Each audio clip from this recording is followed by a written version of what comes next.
Anti-gender and anti-LGBTQI narratives dominated the political discourse in Hungary and Poland in recent years. The governing parties in both countries seem to build their political fortune by stigmatizing LGBTQI people and human rights organizations and presenting them as threats to society. Legislative amendments have been passed in both countries to curb LGBTQI rights. An extensive network of actors has participated in the campaign. Why have these issues become so dominant and effective? Who have been the main actors and what goals have they pursued? How will the mobilization develop further and how can it be countered? These were the guiding questions of the recent research project of Political Capital and its Polish partner, Projekt Polska Foundation, kindly supported by the Friedrich Naumann Foundation for Freedom. Now, we will discuss these questions with our guests from Hungary and Poland.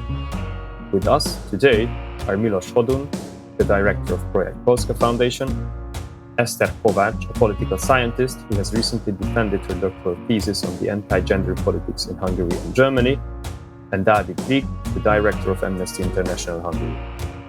You are listening to a podcast of Political Capital, an independent policy research institute based in Budapest, Hungary. My name is Kulcsú Hunyadi, and I'm a senior analyst at Political Capital.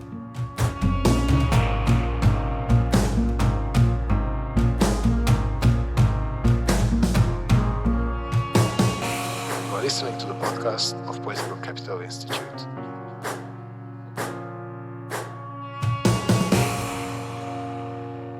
Milos, Eszter, and Dávid, a very warm welcome to this episode. Thank you for the invitation. Hi, thank you for having us here. Thank you for having me too. In my introduction, I referred to what has been going on in Hungary and Poland as anti-gender and anti-LGBTQI mobilization. What do you think have these topics become so prominent in these two countries, and what are the political and or social goals behind the mobilization? What differences or similarities do you see between the developments in Hungary and Poland? I think maybe we should disentangle these two, like what are the political drivers among this, and what maybe the right-wing actors pursuing this anti-gender, anti-LGBT agenda are doing, and why their messages might resonate or why they can expect that they resonate in the society. So seeing together these political and societal factors is crucial, I think. I'm saying this because often these topics are explained only from what the evil right is doing without seeing the broader context. For Hungary, I would say that this anti-gender campaign and stigmatizing LGBT minorities fits into the narrative of the government that it pursues for years. First, it was the migrants, then the person of György Soros, and the new enemy was enemy. So basically, it uses this rhetoric to make them and us divide, to say that we are on the right side of history, we are the normal, we are pro-family, we like the children, whereas the other side wants to ruin families, children, the whole civilization. So I think Poland and Hungary are in that sense similar, that in these two countries, the state and basically the governing parties started to use anti-gender rhetoric, whereas in most other countries, these were church-related or not church-related, but social movements. And here it's really official politics. So it's, I think its aim is to mobilize the own voters, to put the stakes high, like it's about your children, it's about civilization.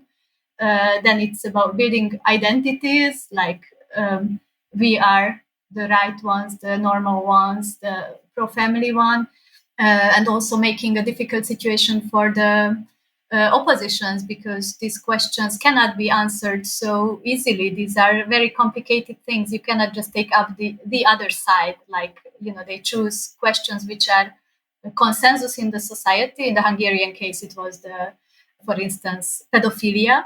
Everybody condemns pedophilia. And then they linked pedophilia to talking to children about homosexuality and transgender, and then it's very difficult to deliver, differentiated messages without defending pedophilia at the same time. So it's a very tricky tactic politically. And that, but also I think we should see the other side, that it's not everything is made up out of what they are saying. So it's not only an opportunistic strategy, they are also somehow reacting to developments on the progressive side, which we might like or not like. But it's not only a made-up enemy, but it is also partly connected to real demands in Western Europe, in North America, that are being imported to the Hungarian or maybe also the Polish context too.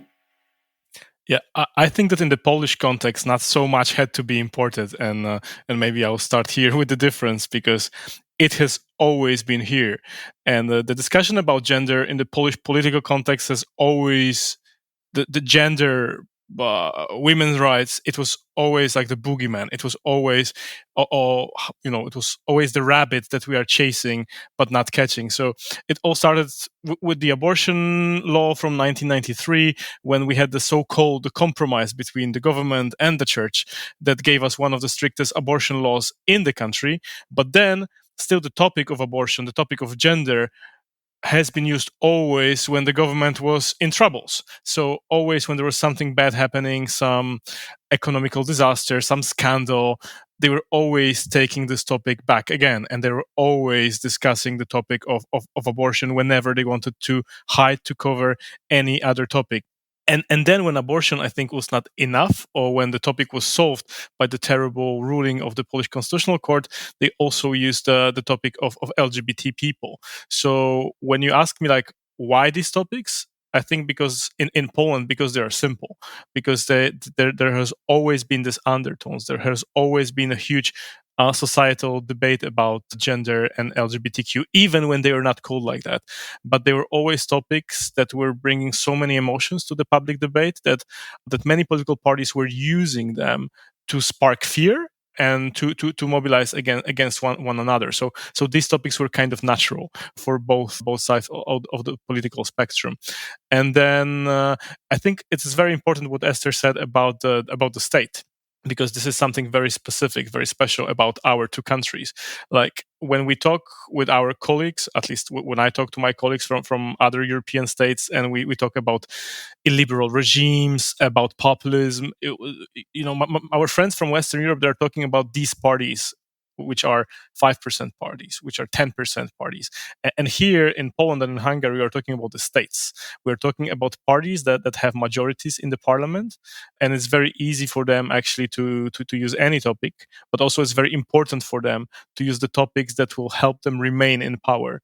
And they are looking, again, as Esther said, for different groups. And we could see many similarities between Poland and Hungary. And then in one moment, LGBTQI community became the main target, a target that was, again, easy to target because there has been so much in the air. There has been so many discussions in the past. There has been so many stereotypes that have been used and abused by other societal groups, by other actors, political actors, and in the Polish case, of course, also by very important actors like the church. So in the Polish case, I think it's very important to say this is on the political agenda. This is a very easy topic to use by politicians, but also it is a topic that has been developed for many, many years by the important societal actor like the church.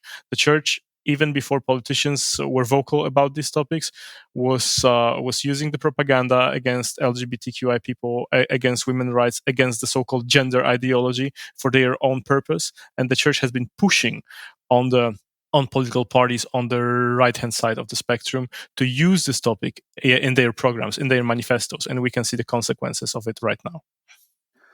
So, if I may add a few aspects from Hungary with regards to the anti-LGBTQI mobilization, I see two values that are key for Hungarian society, and it has been key for quite some time: security and family. And those are the values that are being occupied by these states or by these governing parties for quite some time. And now it is the anti-LGBT movement and the anti-gender movement. But as Esther has said, it were other groups or groups in society as well that were instrumentalized not just for political gain, but more broadly to occupy these words in the public discourse, so that whenever you refer to family, whenever you refer to normality, quote unquote, whenever you refer to security, the average voter thinks about your party in mind. And I think the left or the liberal or the progressive parties have been failing in finding a recipe in how to occupy these spaces and these words, such as the security or the family, for quite some time. And especially for that reason, these policies, both I think in Poland, but I have more experience in Hungary, have been rather successful. Even though attacks against the LGBTQI community from that perspective, I think have been relatively recent. So when I look back to the last 3 decades, it was only very recently, during the last 9-10 years, when the governing majority in Hungary tried to utilize this for political gain. So this may be a difference between Poland and Hungary from that perspective. I would like to add something to what Milos and David were saying, because I think this is very crucial what Milos said, that it's about women's rights, it's about homosexuality, it's about transgender. So through the concept of gender, they can unite very different things. And sometimes they just drop in the word and you don't know what the other person will understand by hearing it. If it's just like, oh God, men are changing the diapers of their children, or is it homosexual attraction, or what is at stake? But I'm not sure if it's the same in Hungary like in Poland. What you said, that it's just more of the same. What you suggested, that it's for 30 years. This topic is always, or this bunch of topics is always activated to certain moments of time. I would say there is a difference since the term gender was mobilized. It's a very abstract, very academic term. Why would people go to the streets with banners protesting gender ideology or gender theory? I think that's something different. It's not against homosexuality or against women's rights. It's, I think, something has happened there, or also Istanbul Convention. Maybe it's also something which connects Poland and Hungary and other Eastern European countries, that this convention, which is about violence against women, is framed as being against traditional family and ruining families and implementing queer identities, which it wouldn't, of course. So, but I think what is maybe different between Hungary and Poland first is the role of the church.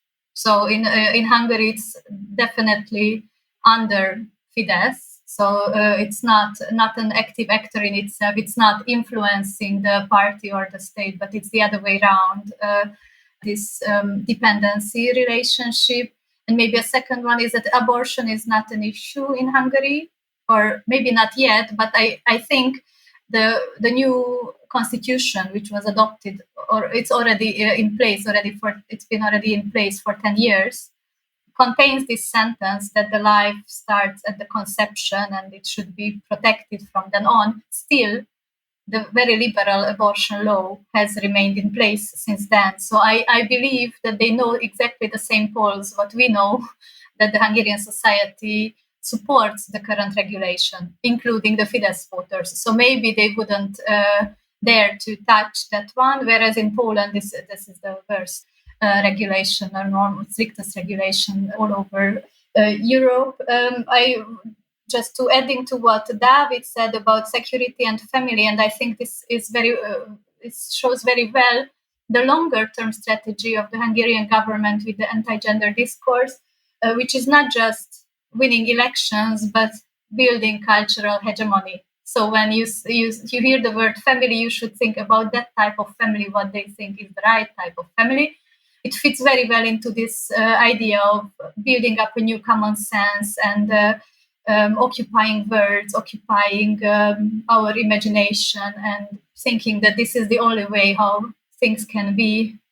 All other options are worse or even ruining society.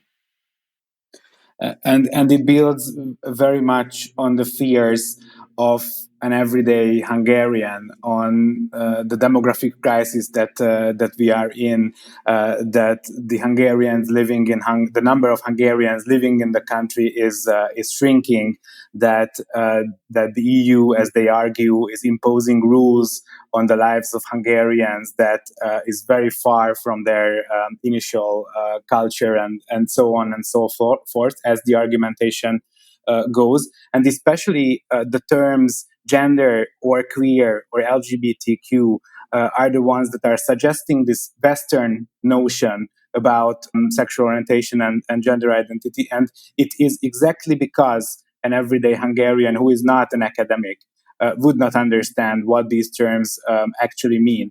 So we just went through a referendum campaign a couple of months back, when Hungarians had to respond to 4 questions that were posed by the government on anti-LGBTQI issues and framing. And I met a lot of Hungarians in a roadshow that had 20 stops, and it was nobody who came to me to talk about what issues they have with consensual homosexual love or even sexual conduct. It did not came up at all.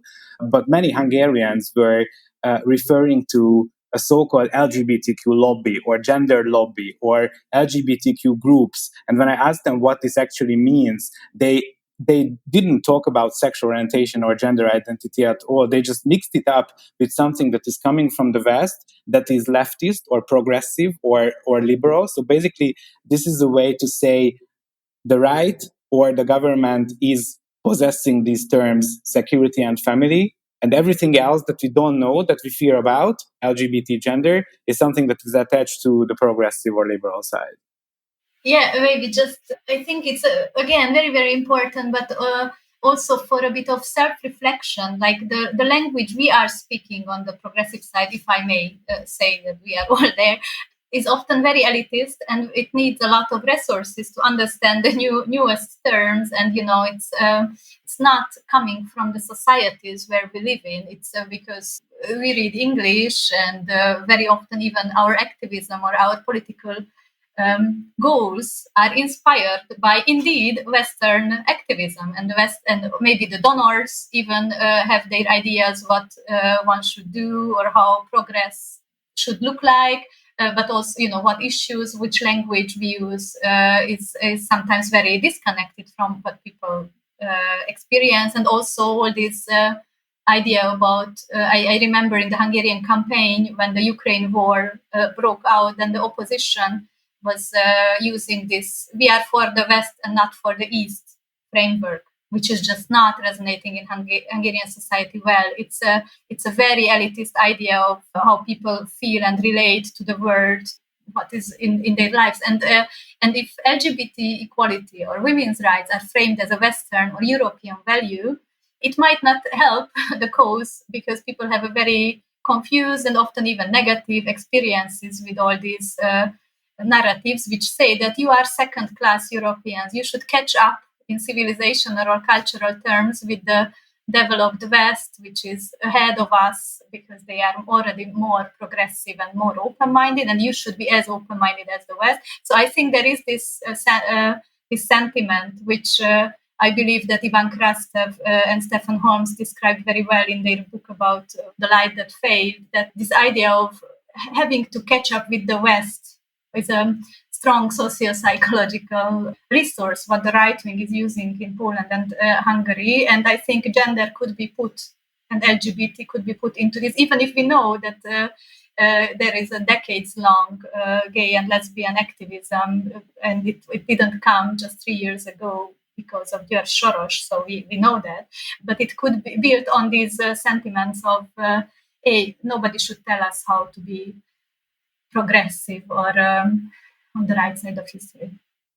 I think it's very interesting what you are saying, and actually it just once again blows my mind how come Orban and Kaczynski can be friends or could be friends before the terrible Russian invasion on Ukraine, because they actually come from really different places and even though they use the same strategies, they use the same words, and they use the same enemies, or they label the same groups as enemies. They really come from very, very different places.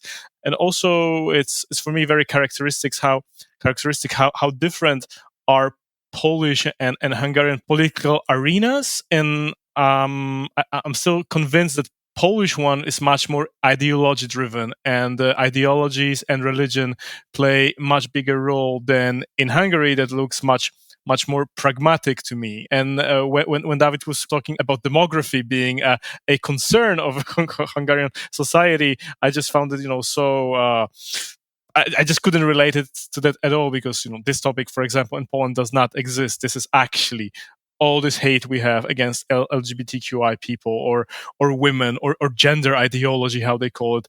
This is all so much ideologically driven with this religious sauce, right? It's like this is all swimming in this religious and ideological sauce. So nobody is using this pragmatic arguments. And I would add here one more thing that I find really interesting.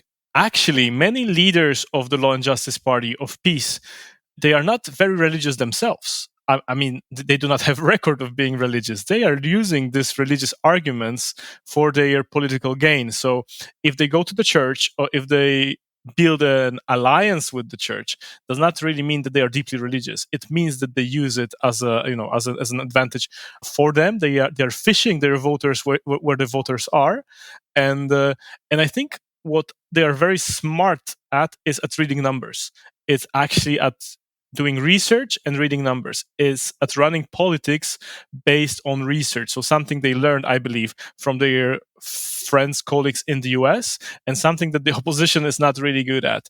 And I think here it's about both the opposition in Poland and in Hungary, that both opposition blocs parties are not really good at reading people's preferences, reading polls and research, and our governmental parties are, and they have all the knowledge, all the databases they could use, and they just identify the topics where they can win the majority. And of course there is a bigger plan also, as you said, about transforming the society, or in Poland I would call it to run a moral revolution. I think this is one of the more important things for Kaczynski in Poland, is to run this moral revolution, to replace everything old with everything new. But of course the new thing will be defined and redefined only by Kaczynski and nobody else.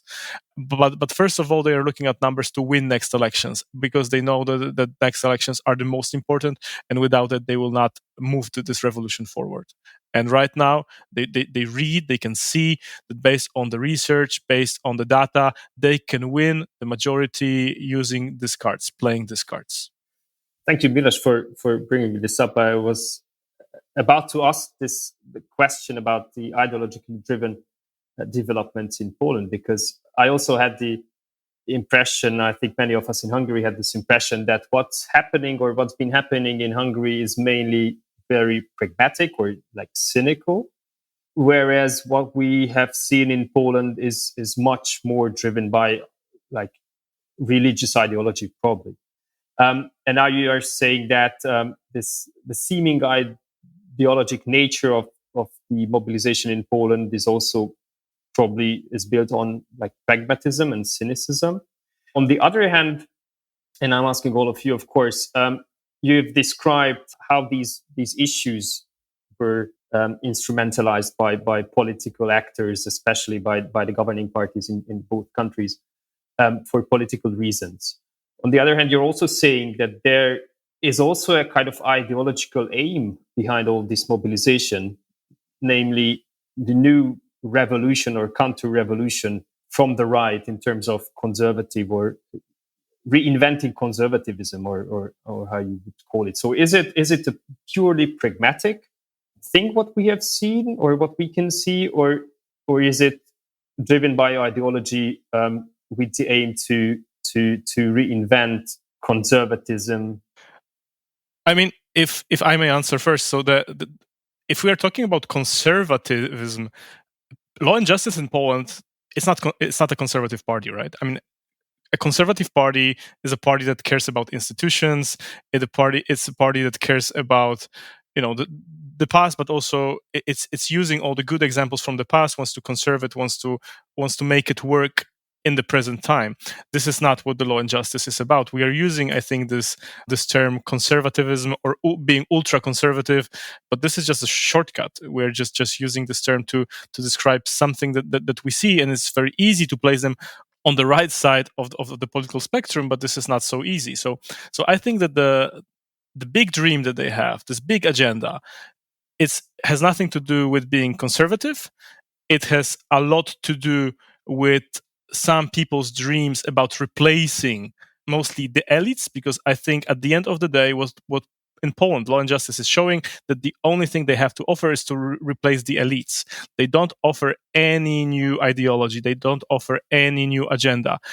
Their answer is always, we'll make new structures, we'll make new institutions, and these institutions have nothing new to offer. It's just about replacing old people with their people. So old people, mostly very often professional people, with their loyalists. And we saw it in media, we saw it in judiciary, we saw it in many public institutions. We see it in replacing NGOs with the organizations that depend on the state. So I wouldn't call it conservative, but yes, I think they are using traditionalism, they're using traditional values, they're using the church, they're using conservative ideology to gain votes. So they are totally instrumentalized because they saw and they still see that this is where they can get their votes from.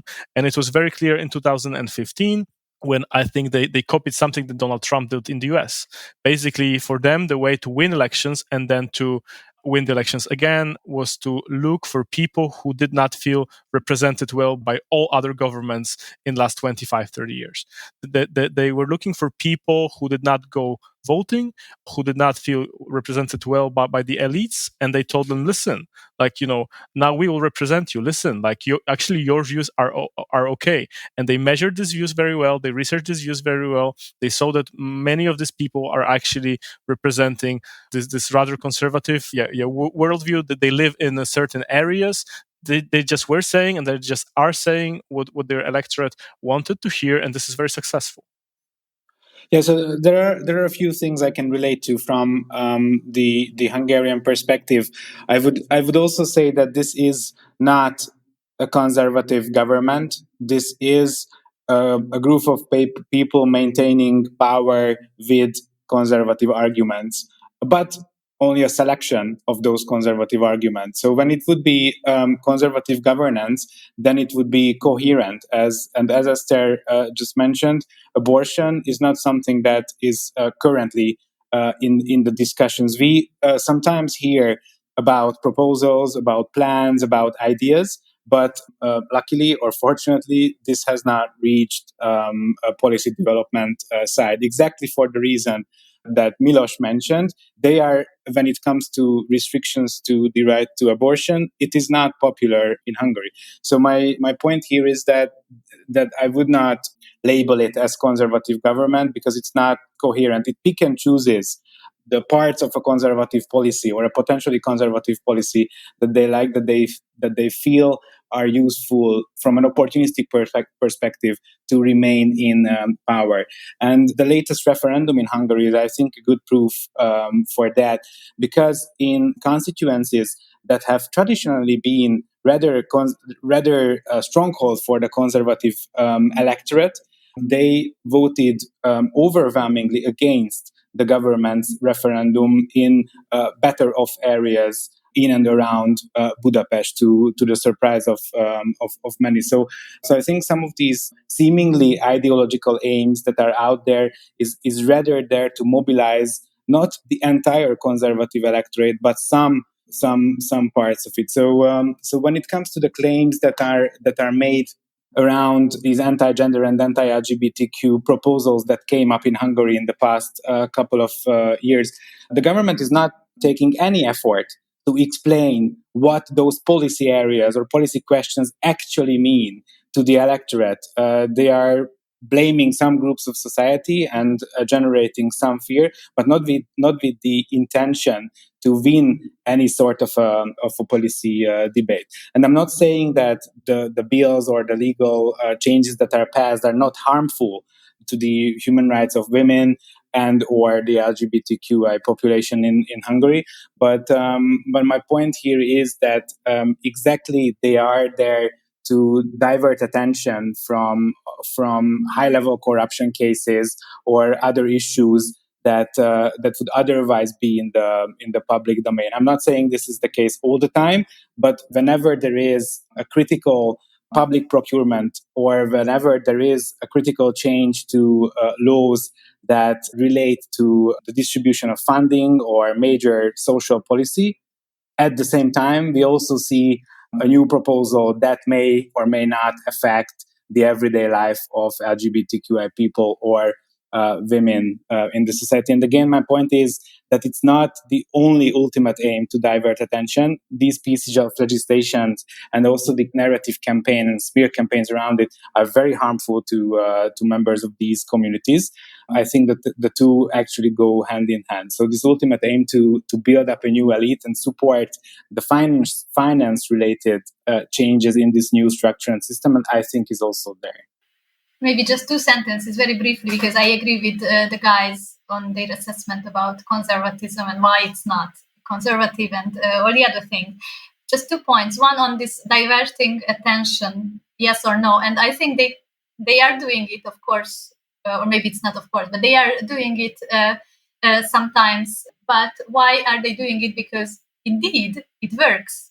It diverts attention away. So when they make a anti-LGBT, even just a sentence, not even a policy proposal, you can count on 100% that the Budapest elites and the Brussels elites, I'm sorry for formulating so populistically, are going to react in very strong terms and let themselves be diverted away. Of course, out of conviction that the minorities should be protected. So I'm not saying it's a bad thing. It's just that it creates this impression that indeed these current claims are more important than, for instance, the rule of law or how the Hungarian state is spending the EU funding.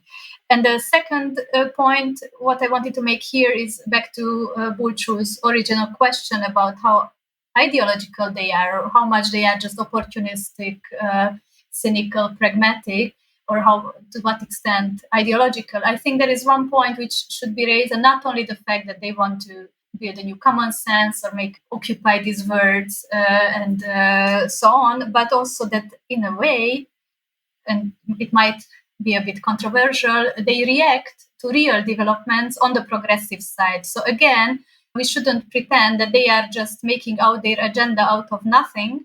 I believe they choose strategically or tactically very well what issues they thematize. But the LGBT activism today is not the same as 10 years ago in Western Europe, in North America. So the focuses have shifted, the issues have shifted, or what they treat as important. So what I'm saying is that the right wing is not just constructing a threat, they construct it in a way that it should be perceived as a threat. But many actors in the LGBT movements have the goal to redefine what is a man and what is a woman. Like born male or born female is the old fashioned idea about what is a man and what is a woman.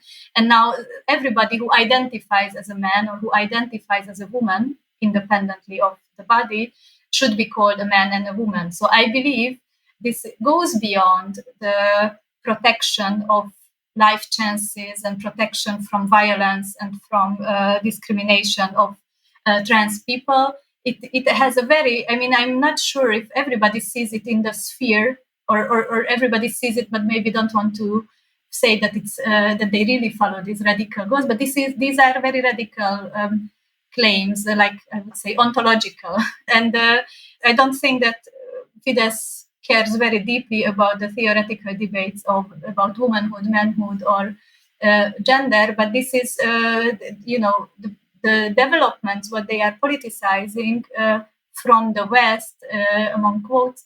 It's really, it's something what we should deal with. And there is no one progressive consensus. So there are a lot of issues thematized under LGBT issues, which are or so-called progressive causes like surrogacy too, which are just there is no consensus, and then the right wing is politicizing it very well, and these are, I think, things which can be presented as, yeah, they are representing the people's will. Of course, people learn about these issues from the propaganda press in Hungary. I think it's obviously true, but there is something to discuss on the progressive side too, so that it's not the right wing that takes these topics away, or that at least we are clear about how radical some of the claims are, and that maybe not everybody agrees on them.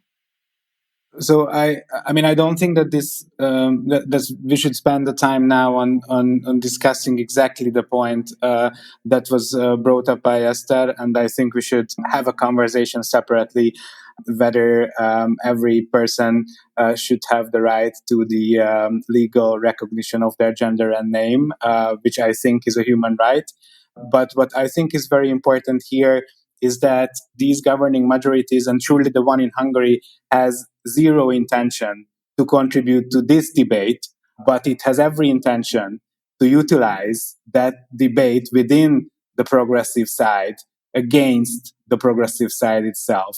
So while I agree that we should be having these conversations, we should not have these debates in a way that this is supporting an extreme anti-gender and anti-LGBT policy of these governing majorities, because I think we are standing in this together, both the women's rights movement and the LGBTQI movement, at least the trans-inclusive parts of it. I think it's all about the fear. I mean, this is how I also want to interpret what Esther said, is that they are using all topics that bring fear to the society. So if there's anything about social development, about anything new, they use it against. So they do not care about human rights. They do not care about theoretical discussions about human rights. They care about fear that any potential topic could bring in the society, and then that they could use for their own political benefit. And also, I think it's very important what you just said, David, about the fact that on the other side, on the progressive side, that there is discussion, and also what I think Esther said already before, that actually this is a very smart. I mean, these topics are a very smart choice, both in Poland and Hungary, as the opposition is not coherent, or as the opposition blocks would not agree on LGBTQI topics, on the gender issue topics, because they are very pluralistic, both in Poland and Hungary. If you look at the blocks created before elections, of course, Hungary is the freshest example we know, and it's also, I would say, the block that was so brought to the extreme from left to right, that using these topics is not only you mobilize your own electorate, but also you demobilize the electorate on the other side. Because what should they say? And it was the same in Poland. The topic was played first in 2019, when we had the coalition in municipality elections, which was pretty much from left to right, and when they used the anti-LGBTQI topic, and they labeled LGBTQI people as the main enemies, really they knew that this would provoke such a internal debate inside the opposition, that just the opposition would just talk themselves to death, basically. And so they're very smart again using the topics. They're using the research. They're using focus groups, and also we also see focus groups on the opposition side, and we see how this topic polarizes and how this topic mobilizes and demobilizes groups within the opposition. That this is what they're doing, and for us, it's just, I think, very important on the other side, on the non-governmental side, to find a common language and common denominators to speak about these topics and discuss these topics without causing any harm to groups, especially minority groups, especially vulnerable groups. Following up on this that you just mentioned, Milos, and also taking into account the time, what do you see, or how do you see the future of the mobilization in Poland and Hungary?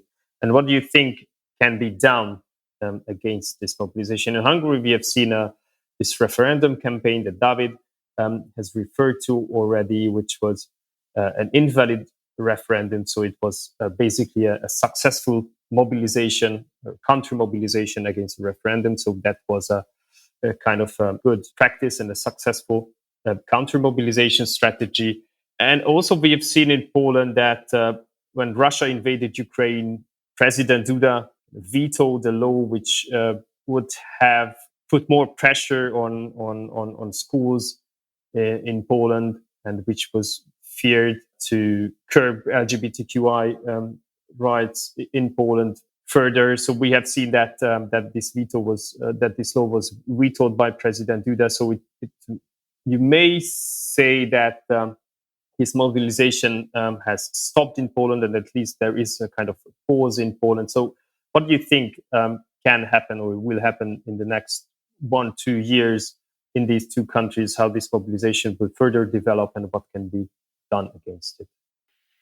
Maybe I would start by what I expect for the next years is one thing is that what we can see in Hungary is that the organizations related to the government, so the Matthias Corvinus Collegium, the Center for Fundamental Rights, and all the others which are close to the government, are producing a lot of ideological material. So either they are writing their own books or they are translating the big anti-gender authors from Europe. So I think they are still having plans. These books are has been coming out in the last months. So I think we can expect on that basis already that they will keep this topic. Another one is that Orbán was inaugurated as prime minister in May, and in his inauguration speech, one of the topics he was talking about was gender craze.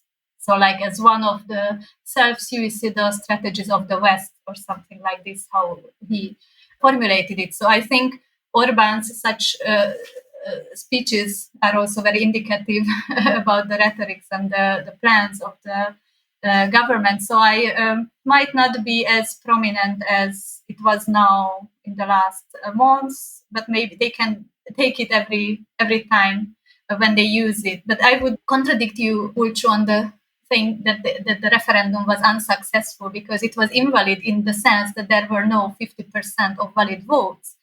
But 100,000 more people answered no to those questions than how many people voted for Fidesz list. So the Fidesz party list got 3 million point zero, something around 3 million votes, whereas the no's got 3.6, 3.7 million. So it means that with these topics, although these questions were very much, like inciting hatred and fear against homosexuality or against gender identity or trans issues, they were answered by the government response by more people than just the Fidesz electorate. So I think they see a mobilization potential in that. So I am not very confident for our future. I think this will also remain on the agenda, our government in Hungary at least. So I agree with Esther that this is likely to remain on the agenda. Maybe it is not coming up in the coming week or two, but whenever there is legal procedure launched by European institutions, whenever there is a decision on not transferring some funds or monies to Hungary, you can always blame the LGBTQ community or the women's rights movement as a handy tool. So I think this is going to be coming out in the coming months or years ahead. But I think there is a way to counter this, and we referred to some tools in the past that were used that we discussed in this conversation to express disappointment whenever there is a proposal that is undermining rights or marginalizes these communities further. I think it is very important that each and every actor stands up and talks about these issues and thematizes these issues, because occupying those values such as family and security is not going to happen through shying away from expressing an opinion about LGBTQ or gender-related issues. So I would suggest it actually to all political actors to try to thematize these issues and be brave about standing up for women's rights and LGBT rights, because it. I mean, in past discourses, whenever the progressive side did not intervene in these debates, they already lost it at the very beginning. When I think back of the migration crisis, when I think back about the criminalization of homelessness or other issues, disengagement in these issues is not going to help to regain these terms such as security and family that are so key to the Hungarian society. So I think value-based communications and value-based arguments, as opposed to talking about lengthy legal procedures and legal terminologies and things like that, is the way ahead. And for me, in slight disagreement with Esther, obviously the referendum becoming invalid is a huge success, not because only 1.7 million voted invalid, but despite of the two-third majority, the largest election victory of Orbán in terms of mandates, the Hungarian society said no to these ridiculous referendum questions, either by voting invalid or by staying away from the referendum. So I think it's very important to see this referendum in this way. In Poland, there is a huge potential for this topic to come back next year, because next year we'll have general elections. So the government, the Law and Justice Party, will use all the means possible and or arguments possible, to win these elections. And I think a lot depends on the shape of the opposition list or lists, and there is a big discussion about it, and of course everybody was watching closely what happened in Hungary. So even though the topic of one common opposition list is still in the air and still has many supporters, I think one common opposition list will make it easier for the government to play this anti-LGBTQI card, because again, I could just repeat what I said before, that they will be able to demobilize the opposition votes with that. But this is a different topic. And if it comes about the future and what will happen or how we can counteract it, first of all, is of course for me, and this is such an obvious answer, is the education. And we know that we do not have access to public schools anymore because of obvious reasons, and the biggest homophobe in this government is the Minister of Education, and he is actually shaping the curricula, but we still have access to teachers. And this is, for example, what my foundation does. We try to educate teachers. We organize programs for teachers who use their free time, who use their weekends, and and learn more about human rights, minority rights. We have special courses on sexuality education based on science and WHO standards instead of ideology. So still we have some access to teachers and by them to the education. Second of all is the NGOs, is the civil society, and we still have in Poland, I would say, strong and stronger civil society, a civil society that learn how to live and develop and grow in these difficult times of this government. They learn how to crowdfund. They learn how to find their ways around this government. And I think this is our obligation, to support civil society, who is doing amazing things, and who is doing amazing things also in the area of LGBTQI rights, but also women's rights. And even though this government is using all means possible, is using all the money they have, is using public TV, all the propaganda tools they have, we can see that there is still growth of in support of civil partnership. We can see that there is growth of support of liberalization of the abortion law. So they are not winning this battle, and the civil society is helping us to win this battle, and will help us to make a big societal change in the future, I believe. So we must support civil society, real organizations who are doing tremendous job teaching Polish people, showing Polish people the real situation, the real harm of what the government is doing, and and actually the progressive side of the discussion. And the third thing I believe is the support for media. And the situation, both if it comes to civil society and media in Poland and in Hungary, is very different.